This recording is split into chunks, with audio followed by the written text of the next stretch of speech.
हुआ है, हमने तो गलत बताई है।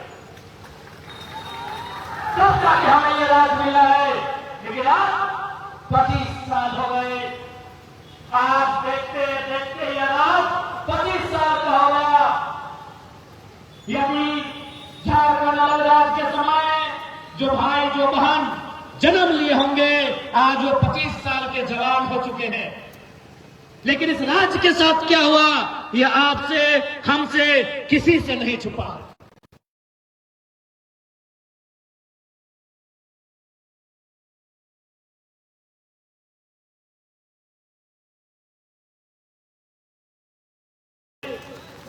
यह राज्य बनने से ठीक पहले का दौर रहे।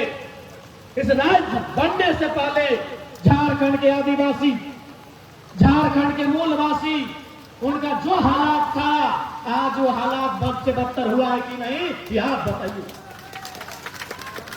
हमने झारखंड राज्य अलग क्यों किया था? यह सवाल एक विधायक का नहीं है, यह सवाल हर एक झारखंडी जनमानस का होना चाहिए कि हमने आखिर क्यों 88 वर्षों के संघर्ष, 88,000 से ज्यादा लोगों का संघर्ष, बलिदान, तप, त्याग, तपस्या के बाद हमने अगर झारखंड राज लिया तो क्यों लिया? हमने झारखंड राज लिया था अच्छी स्वास्थ्य व्यवस्था के लिए। लेकिन आज सूचना आप सबको भी मिली है कि हमारे राज्य के महानायकों में से एक आदरणीय सम्मानित विषम गुरु शिबू सोरेन अस्वस्थ हैं, बीमार हैं, उनका इलाज चल रहा है। मैं दुआ करता हूं, आप सभी दुआ और प्रार्थना करना कि गुरु जी ठीक होकर आए। लेकिन सवाल तो बनता है कि आखिर आपने क्या व्यवस्था बनाई इन 25 सालों में कि गुरु जी का इलाज हम झारखंड में नहीं कर पा रहे हैं। हम दुआ करते हैं कि गुरुजी स्वस्थ होकर वापस आए, हम प्रार्थना करते हैं गुरुजी ठीक होकर आए। लेकिन सवाल भी होगा कि 25 सालों में आपने कैसा झारखंड बनाया कि हम रांची में, जमशेदपुर में, दुमका में, धनबाद में उनका इलाज नहीं करा पा रहे। तो क्यों राज बना था? अच्छी स्वास्थ्य व्यवस्था के लिए। कहां है हमारी स्वास्थ्य व्यवस्था? केवल स्वास्थ्य मंत्री केवल भोकालबाजी करेंगे जाके अस्पतालों में, या व्यवस्था को मजबूत करेंगे? ये सवाल बनता है। हमने इस राज्य को अलग इसलिए किया था क्योंकि हम लोग शिक्षा के क्षेत्र में भी दबाए जाते थे। आपको जानकारी होनी चाहिए कि हमारे विश्वविद्यालय, शायद रांची में सबसे पहला विश्वविद्यालय बना था 1960 के आसपास, और दूसरा विश्वविद्यालय झारखंड की सीमा में 1990-92 में विनोबा भावे और कुछ विश्वविद्यालय बने, यानी लगभग 30 सालों बाद। यानी लोग चाहते थे कि ये जो हिस्सा है झारखंड का, इसमें खनिज संपदा है, इसमें आदिवासी मूलवासी रहते हैं, इन्हें पढ़ाई की व्यवस्था न दी जाए। अगर सच में उनकी मंशा होती हमें पढ़ाने लिखाने की, तो दूसरा विश्वविद्यालय 1960 के बाद 1965-70 में बन जाना चाहिए था। लेकिन दूसरे विश्वविद्यालय के लिए हमने इंतजार किया, पूरे 32 साल इंतजार किया। क्यों? क्योंकि सबको मालूम था यहाँ खनिज संपदा है, ये लोग पढ़ेंगे, ये लोग चालाक होंगे, अपना हिस्सा मांगेंगे जो कि उनको देना मंजूर नहीं था। ये आप भी जानते। आज यहाँ के विश्वविद्यालय, यहाँ के विद्यालय और महाविद्यालय की बात करें, चाहे वो जगन्नाथपुर का महाविद्यालय हो या मझगांव का महाविद्यालय हो, आज जिस प्रकार से व्यवस्थाएं दी जा रही है, आने वाले दिन लगता है वहां स्टूडेंट की संख्या शून्य होकर ना रह जाए। यह स्थिति आज कोल्हान की है। ये ना आपसे छुपा है न हमसे छुपा है। हमारी स्वास्थ्य की हालत क्या है, ये गुरु जी के दिल्ली इलाज के साथ ही आपने जान लिया है। ये वित्त मंत्री राधाकृष्णन जी के दिल्ली में इलाज कराने के साथ ही आपने जान लिया है कि स्वास्थ्य की हालत क्या है। आज हमारे बच्चे पढ़ने लिखने के बाद हालत क्या होती है, यह आपको भी मालूम चल चुका है कि हमारी शिक्षा व्यवस्था क्या है। उसके बाद एक महत्वपूर्ण कड़ी आती है रोजगार। एक महत्वपूर्ण कड़ी आती है रोजगार की, और हमने यह उम्मीद भी किया था कि जब झारखंड राज्य अलग होगा हमारे लोगों को अवसर मिलेगा, हमारे नौजवानों को, हमारी नौजुवतियों को अवसर मिलेगा, उन्हें झारखंड नाम के संस्थानों में, सेवाओं में अवसर मिलेगा। लेकिन आज आप बताइए झारखंडियों के हिस्से में कितनी नौकरियां हैं और गैर झारखंडियों के हिस्से में झारखंड में कितनी नौकरियां हैं, ये आप बताइए। आपके सामने टाटा है, आपके सामने टिस्को है, आपके सामने टेल्को है, आपके सामने नोवामुंडी है, आपके सामने जादूगोड़ा का यूरेनियम है, आपके सामने लावा गांव सरायकेला का सोना है, आपके सामने रोंगटा है। बताइए कितने झारखंड के लोग नियोजित हैं? बताइए। आज हर एक झारखंडी का सवाल होना चाहिए।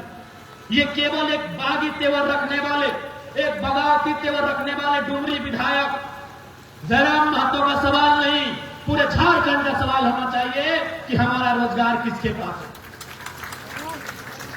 जब हमने चुनाव का समय आया तो सरकार ने चालाकी के साथ हमारी मांगों को, हमारी बहनों को मैया सम्मान योजना के नाम का झंडोरा थमा दिया। मात्र 2500 रुपए। इसलिए आज कोल्हार के मुख्यालय से, सिंहभूम के मुख्यालय से डंके की चोट पर कहेंगे कि हमें भीख नहीं अधिकार चाहिए, हमें भीख नहीं अधिकार चाहिए, हर एक घर को रोजगार चाहिए और 2500 नहीं 25,000 चाहिए, 2500 नहीं 25,000 चाहिए। लेकिन आज क्या मिला इस राज्य को? आज आप बताइए। राज तो हमने लिया, लड़के लिया। यही सरकार के जो नेता, जब आंदोलन का टाइम था, नारा गूंजता था, मंचों से नेता कहते थे कैसे लिया झारखंड, नीचे से जनता कहती थी लड़ के लिया झारखंड, मर के लिया झारखंड, कट के लिया झारखंड। किसके लिए? आज ये सवाल होगा, किसके लिए झारखंड? किसके लिए झारखंड? आज ये सवाल होगा, किसके लिए झारखंड? अगर झारखंडियों के लिए झारखंड, तो फिर 64 में 40 डीएसपी प्रमोशन बिहारी कैसे हुए? आज ये सवाल होगा। पहले सवाल होता था, पहले नारा गूंजता था लड़ के लिया झारखंड, मर के लिया झारखंड, कट के लिया झारखंड। आज ये सवाल गूंज रहा था ये झारखंड के हर एक राजनीतिक मंचों में, गलियारों में, किसके लिए झारखंड? 64 में 40 डीएसपी का जो प्रमोशन, 64 डीएसपी का प्रमोशन हुआ है, जिनमें 40 डीएसपी हमारे पड़ोसी राज्य बिहार के हैं। क्या इसलिए झारखंड? क्या इसलिए झारखंड? ये जनता को जवाब मांगना चाहिए सरकार से, कि झारखंड की जनता को मांगना चाहिए जवाब सरकार से। अब जब मैंने इस विषय को छेड़ा है तो बहुत सारे बुद्धिजीवी लोग, पत्रकारिता से जुड़े लोग ये कहेंगे कि विधायक जी अब बारी बिक्री की बात कर रहे हैं। तो मैं आज स्पष्ट कहना चाहूंगा, तमाम जनता को कहूंगा, मीडिया हाउस के बुद्धिजीवी लोगों को कहूंगा, ये बारी बिक्री की लड़ाई नहीं है, ये छोटे भाई का तकलीफ, पीड़ा, दुख और दर्द है। हमने कब कहा कि हम बंगाल को नहीं जानते हैं? हमने कब कहा कि हम बिहार को नहीं मानते हैं? हमने कब कहा कि हम उड़ीसा को नहीं पहचानते हैं? हम बंगाल को भी जानते हैं, बिहार को भी मानते हैं, उड़ीसा को भी पहचानते हैं। वो तीनों हमारे बड़े भाई हैं। उड़ीसा 36 में बना, वो हमारा संजला भाई है, हमसे ऊपर वाला। बिहार 1912 में बना, वो हमारा मंझला भाई है। और बंगाल उससे पहले का, वो सबसे बड़ा भाई है। लेकिन मांग ये है कि जब चारों भाई में बंटवारा हो गया है तो हमारे हिस्से में आपकी नजर का है? हमारे हिस्से में आपकी नजर क्या है? हमारे हिस्से में आपकी नजर क्या है? ये कौन सा बाहरी बिक्री है भाई? बाज वेस्ट बंगाल, पश्चिम बंगाल राज्य के पास 88,000 वर्ग किलोमीटर का जमीन है। आज बिहार के पास 94,000 वर्ग किलोमीटर का जमीन है। आज उड़ीसा के पास 1,55,000 वर्ग किलोमीटर का जमीन है। सबसे कम झारखंड के पास 79,000 वर्ग किलोमीटर का जमीन है। तो हमारी जमीन खाली रहे, पड़ती रहे, आपको क्या मतलब? आप अपनी जमीन में कद्दू लगाओ, झींगा लगाओ, गाजर लगाओ, मुरई लगाओ, अरे पुदीना लगाओ, हमको क्या मतलब? आज वो लोग कहते हैं ना कि 12 बीघा में पुदीना बा।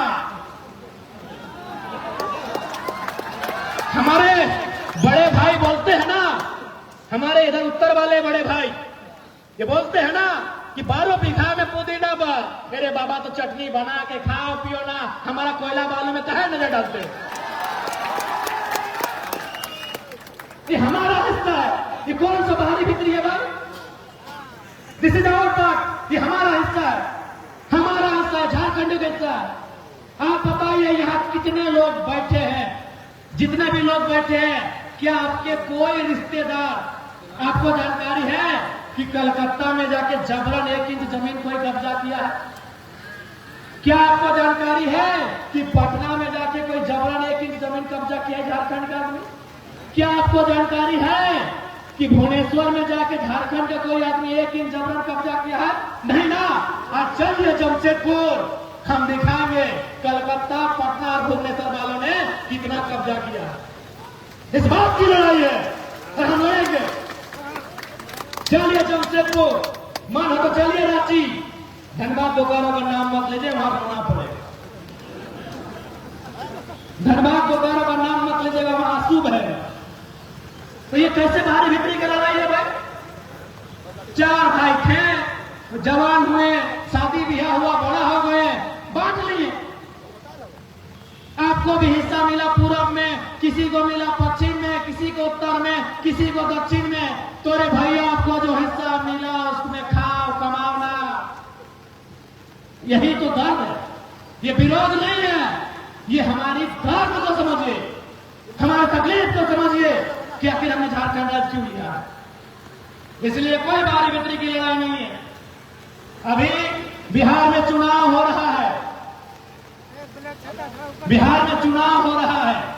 जो लोग हमसे कहते हैं कि विधायक जी बाहरी बिक्री की बात करते हैं, उनसे निवेदन करेंगे बिहार में जेएमएम को 1 सीट दिला के दिखा दीजिए। तो उनसे निवेदन करेंगे एनडीए से आजसू को 1 सीट दिला के दिखा दीजिए। तो और आइए झारखंड, आरजेडी से कोटे से मंत्री है, आरजेडी कोटे के विधायक है, जेडीयू कोटे के विधायक है, लोजपा कोटे के विधायक है। हमने बिहार को दिया, आप 1 विधायक दिला दीजिए, उसके बाद कहिएगा हम बाहरी बिक्री करते हैं। अभी झारखंड में आरजेडी के 4, जेडीयू के 1, लोजपा के 1 विधायक है। आप जाइए जेएमएम और आजसू 2 क्षेत्रीय दल, एक इंडिया से, एक एनडीए से, 1 सीट लाइए। विधायक दूर की बात, विधायक जितना दूर की बात, 1 सीटवा दिला दीजिए और फिर आके हमसे कहिएगा हम बाहरी बिक्री करते हैं। हमने आपको अपनी सरजमी में सब कुछ दिया, हमने आपको अपने घर में मान सम्मान दिया, आपने क्या दिया भाई? इसलिए ये कोई गलत वे की लड़ाई नहीं है, ओरिजिनल लड़ाई है। आज अगर अपनी लड़ाई को ना समझे, आज अगर सरकार नियम ना बनाए, स्थानीय नीति ना बनाए, लैंड बैंक को वापस ना करे, विस्थापन नीति ना बनाए, तो आने वाले दिनों में जो दुर्गति टाटा जमशेदपुर में हुआ है, जो दुर्गति धनबाद और बोकारो के कोयला खदानों में हुआ है, जो दुर्गति रांची के शहरी क्षेत्र में हुआ है, एचईसी में हुआ है, वही दुर्गति झारखंड के हर एक ब्लॉक, हर एक पंचायत में झारखंडियों का होगा। इस बात को याद रखिएगा। ज्यादा दिन नहीं हुआ है, 50-60 साल पहले यही बारिश की बूंदें होती थी, यही रिमझिम बारिश की बूंदे, यही फसल खेतों का हरा हरा लहलहाता फसल उगाया जाता था। आज वहां चिमनियों का धुआं है, वो धुआं हम खा रहे हैं और रुपया कोई और खा रहा है। वो ज्यादा दिन पहले की बात नहीं है। आज कुजू डैम आपके सामने है। आज कुजू डैम आपके सामने है। कलुंडिया जी का बलिदान आपके सामने है। गंगाराम कलुंडिया का शहादत आपके सामने है। कुजू डैम आपके सामने है। क्या हो रहा है? 100 से ज्यादा गांव का जमीन लिया जा रहा है। आज चांडिल डैम में क्या हुआ? उसमें भी लगभग 100 से ज्यादा गांव का जमीन लिया गया। आज भी चांडिल डैम के लोग धरना देते हैं, विरोध करते हैं, हड़ताल करते हैं और बदले में पुलिस की लाठियां खा रहे हैं। ये सच्चाई है झारखंड। आप मेरी आलोचना कर सकते हो, आप मेरा विरोध कर सकते हो, आप मुझे नापसंद कर सकते हो। मेरे कंठ से निकली हुई एक भी बात को, एक भी शब्द को, एक भी वाक्य को इग्नोर नहीं कर सकते। होगा आपका ताल्लुक भारतीय जनता पार्टी से, होगा आपका ताल्लुक कांग्रेस से, मायावती से, आप होंगे हमारे विरोधी, लेकिन अगर साहस है हमारे विचारों का विरोध करके दिखाइए तब माने। आज वास्तविकता है इस राज्य को समझने की, इस राज्य के लोगों को जानने की। ये वास्तविकता है कि आज हमारे साथ हुआ क्या और हो क्या रहा है। आज याद होगा सदन में हमने कहा था नक्सली को लेकर हम अपना तर्क दे रहे थे। बीच में वो विदेश में पढ़ी लिखी आदिवासी मंत्री खड़ी हो गई कि आप ये क्या कहना चाहते हैं। हम बोले पहले सुनिए हम कहना क्या चाहते हैं। और आज भी अपनी बातों को दोहरा रहे हैं कि आज जिस प्रकार से लूट ब्लॉक में है, आज जिस प्रकार से लूट अंचल में है, आज जिस प्रकार से थाना, आज जिस प्रकार से ऑफिसर की मनमानी है, याद कीजिए वो दिन जब नक्सलियों का वर्चस्व था, ये लोग उनके डर से थर-थर कांपते थे। किसी पीडीओ सीओ का औकात नहीं था 1 रुपए घूस लेने का। कौन? मैं मानता हूं नक्सली गलत लोग हैं, मैं मानता हूं नक्सली असंवैधानिक है, मैं मानता हूं अभी कि मैं नक्सली का समर्थन नहीं करता हूं, लेकिन सच्चाई आपको मानना होगा। क्योंकि मेरा घर पारसनाथ के ठीक सामने है, नक्सलियों का गढ़ कहा जाता था। जैसे आपके सारंडा को सच्चाई यह भी है कि नक्सलियों के डर से आम व्यक्ति से, आदिवासी गरीब किसान से ब्लॉक थाना में कोई 1 रुपया घूस नहीं लेता था। ये भी सच्चाई है। लेकिन आज क्या हुआ? ये आपसे नहीं छुपा है। आज बालू का लूट है, कोयला का लूट है, आज खनिज संपदा का लूट है। और यहां जिस प्रकार से अभी शिकायतें मिली है कि ट्रांसपोर्टिंग में कई नौजवानों, कई बच्चों का एक्सीडेंट में डेथ हो गया है। क्योंकि परिवहन मंत्री यहीं के हैं, मैं उन्हें संदेश देना चाहूंगा, कृपया इस मामले को संज्ञान लें कि जो अवैध रूप से ट्रांसपोर्टिंग हो रही है, जो लोगों की जान पे को जोखिम में रख के सड़कों पे गाड़ियां दौड़ा रहे हैं, उनको आप नियंत्रण में रखें। नहीं तो यही जनता सोचेगी कि मंत्री महोदय शायद इसमें आपका भी मिली मदद है।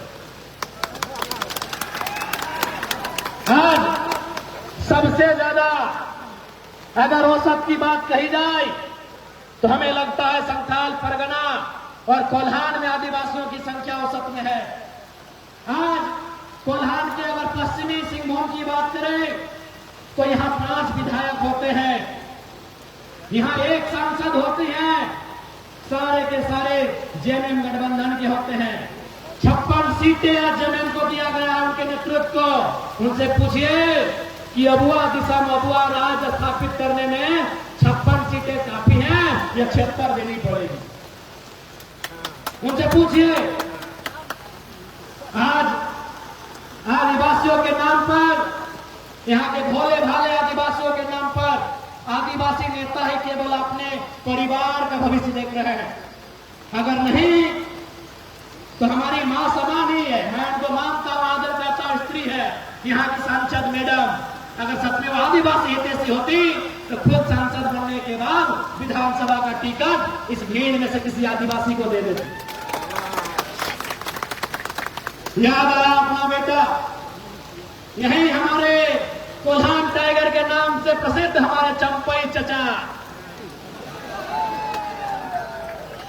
उनके सामने भी जब गया तो वो भी धृतराष्ट्र बन गए। उनको भी याद आया तो बेटा दुर्योधन, बाबूलाल जी घाटशिला से टिकट दिला दी। आपको क्या मिला? यहाँ के आदिवासियों को क्या मिला? क्या उन्हें सरना धर्म कोड मिला? क्या उन्हें पेशा कानून मिला? क्या उन्हें CNT SPT और बिल से विल्किंसन कानूनों में मजबूती मिला? क्या उनकी जमीनों को जो खरीद बिक्री हो रही है उन्हें रोक लगा? नहीं लगा। अरे उसका तो छोड़िए, ये सरकार ये बोल के आई थी कि यदि हम सत्ता में आएंगे तो 1932 तथा अन्य कॉलोनों के साथ स्थानीय नीति बनाएंगे, NDA की 1985 की नीति को रद्द करेंगे। वहां भी मौन हो। इन्होंने कहा था कि जब हम सत्ता में आएंगे लैंड बैंक के आदिवासी विरोधी कानून को निरस्त करेंगे। क्या इन्होंने किया? तो आज मैं सरकार से मांग करता हूं कि स्थानीय नीति के साथ साथ एक अध्यादेश लाइए आगामी विधानसभा के सत्र में और लैंड बैंक को ध्वस्त करिए। और जैसा उनका था तो जो जोड़ तोड़ करते थे यह ग्राम सभा उनके अधीन है, इस बात को सुनिश्चित करना चाहिए। हमारी लड़ाई जैसा अंग्रेजों के काल में थी, हमारी लड़ाई जैसा भारत बनने के बाद 1947 से लेकर झारखंड बनने तक आज भी हमारी दशा हो रही है। हमने अंग्रेजों से लड़ा था, यानी ईस्ट इंडिया कंपनी से लड़ा था। आज भी हमारे सामने वही कंपनियां हैं, बस उनका नाम बदल गया है। किसी का नाम टाटा हो गया है, किसी का नाम BCCL हो गया है, किसी का नाम CCL हो गया है, तो किसी का नाम कुछ और हो गया है। आदिवासियों को जिस मंसूबे के साथ अंग्रेजों के कालखंड में यहाँ के जमीन, यहाँ के जंगल, यहाँ का खनिज लूटा जाता था, आज भी वही दशा है।